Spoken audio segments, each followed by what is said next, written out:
Hey, what is going on, guys, and welcome to the news and updates as well as the dev Q&A summary for the week of May 26th, 2016. So for the first notable update this week, Jagex released Maniacal Monkey Hunting. I actually did show this in the last news and updates video, so I'm not going to be showing it again. If you guys want to go check that out, go ahead. I'll leave a link on screen. You guys can go directly to it. It's pretty simple. Basically, you just mount these gorillas and you put bananas under rocks and you basically catch monkeys. You get monkey tails from them, which you can basically turn into sinew. Now, in order to do this, I believe it's like 60-something hunter. You can check it in the requirements page. But if you look farther down here, it'll say that you get 1,000 hunter experience per kill. I'm not entirely sure how much XP per hour this is yet. Somebody's going to have to go and test it, and I'll probably update that with the rates on screen with an annotation on this video later on. But you do need to complete Monkey Madness 2 and have the Crooks Monkey Aggregate in order to do this. From what they have told us, it's not going to be a lot of XP per hour. I think it's going to be somewhere under 100k would be my guess. So the next really cool update this week is the ability to combine head drops to your Slayer helmet to make them recolored. Really quickly, I'll show you guys the picture they posted in the updates on screen. They do look pretty cool, but some people have said they actually don't look as well in game. But basically what you do is you just go to the Slayer Master, go to rewards, very bottom of the page, and you'll see Unholy Helmet. It is 1,000 points to unlock the ability to do this. If you try to do it without it, you'll see that you need to learn it first. So I don't think it really gives you anything except for a recolor, but they do look pretty nice. So I think that's a pretty cool update to the game. You can do these with the Abyssal Head, the King Black Dragon Head, and the Calphite Queen Head.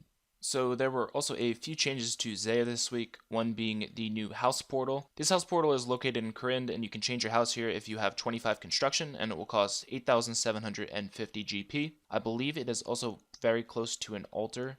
So if you go down here, you will see there is an altar. I don't know how helpful this will be, but you know, it's house portal on Corinne. The final update to Zaya this week, or Corinne, is the addition of these fruit stalls. If you want to know where this is, you basically run west from the house portal, and then a little bit south, and you'll end up over here. It's actually pretty close. So if you plan on banking this stuff, that's actually probably the best way to get here. So when you guys thieve these stalls, it's actually 25 thieving. And from what I just found out, you need 15% in the house. I still haven't done that yet. So in order to thieve here, you need 15% in the Hacitus house. From thieving here, you can get apples, strawberries, bananas, red berries, jangerberries, strange fruit, lime, lemon, pineapple, papaya, and there's also a chance of getting a Galvan Nova top. I hope I said that. It's a pretty long word. Basically what this top does is it lets you create botanical pies. I'm not sure on the ingredients you need yet for that, but once you eat both halves of the pie, you actually get a +4 herblore boost, so it's a pretty nice alternative to stews. So once you guys get that top, it's pretty useful for boosts. I have no idea if it's rare or how long it will take to get it, but a pretty cool update nonetheless. So in terms of the notable updates in game this week, that's about it. However, I did want to show this very quick. ModCurrent actually released the demonic Guerrilla drop rates yesterday. They're a lot higher than I expected them to be. Heavy frame being 1500 is pretty ridiculous. If you guys know, in my video, I actually did get back-to-back on these, so it's a freaking 1 in 2.25 million chance. Like, that's ridiculous. I knew it would be something cool, but like something like that is just crazy. So there's the drop rates. I'm going to go ahead and start on the Q&A now. So I'm going to go ahead and watch that now, and I will give you guys the summary of the best points to it. So just a really brief mention, there is a new mod on the JMods team now. His name is Mod West, and he is a new artist. I did mention this last week, so it's cool to see a new artist on the team.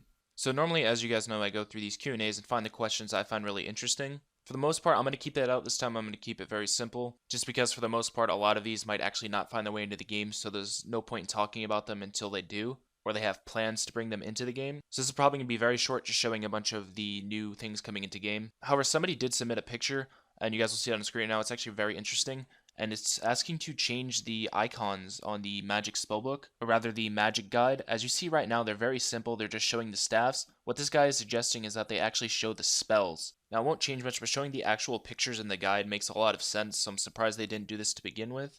Alright, so I know I just said I'd keep suggestions out, but this one's just too damn cool to pass up. So somebody's suggesting loot diaries, in which once you get a drop, you'd be able to track the drop. So essentially, all these items on this page would be your drops. You can't really change that. So it'd be really nice for Iron Men to see which drops they have, which drops they don't have. The only downside to this is that you'd have to get the drop again. It wouldn't just add it, because as we know with trackers, they only start tracking once they're added into the game. So finally this week, ModGhost started to show off the new clue scroll rewards. The first one being the bucket helm, which you would get from the elite clue scrolls. Once you finally receive this from elites, you would be able to do master clue scrolls, which you would be able to receive a new golden bucket helm. Next, they showed off the new shark head, which I think looks pretty epic. I think with like banners or something, this would look awesome. They also showed the new unicorn heads. There is going to be a black one and a white one, and also a new tiara. Then they started showing off something which is very, very cool, which is God Sword trims. As you guys can see, they're going through these. It's pretty awesome. I believe you'd just get like a kit or something and you'd add it to your God Sword to trim it. But these look very, very cool. So I remember them talking about this a while ago, so it's cool to see them finally doing it. Then he started equipping these items for the Ankou outfit. This looks really freaking cool. He did a really good job with it. I don't know if these are going to come in pieces from Master Clues or something, so it'd be like incredibly difficult to get. If it's something that's very hard to get and very few players have the full set, I think this would be very cool. Then he showed off the new Third Age Hatchet and the new Third Age Pickaxe, which also both look very, very cool. I'm assuming these are going to be better than Dragon. It would only make sense since you need to get them from Master Clues. He also showed off a new Obsidian Cape. It's basically the inverse colors of the normal Obsidian Cape, which is a pretty cool idea. And then finally, some sort of demon head. He said this isn't complete yet. These blue colors will be changed to match the horns. And right now it's pretty big and buggy, but it's just a concept. Overall, I think they did a very nice job with all these items, and I'm really excited to see them in the game, even though I don't do a lot of clues. So that is going to conclude the video. I hope you guys did enjoy this. Some really cool stuff they showed this week. The Master Clue rewards actually look very, very cool. One thing I did want to mention before ending this video is my Iron Man series video. I only have around 2 minutes recorded for right now, and that's because I've been in finals week. I had my last final around an hour and a half ago, so I'm finally done with that. I just wanted to let you guys know in case you're wondering where the Iron Man video is. I'm going to try my best to get it to 10 minutes as fast as possible, but now that I'm finished with school, I should be able to post those more regularly, so hope you guys enjoyed this video, and I will see you in the next one.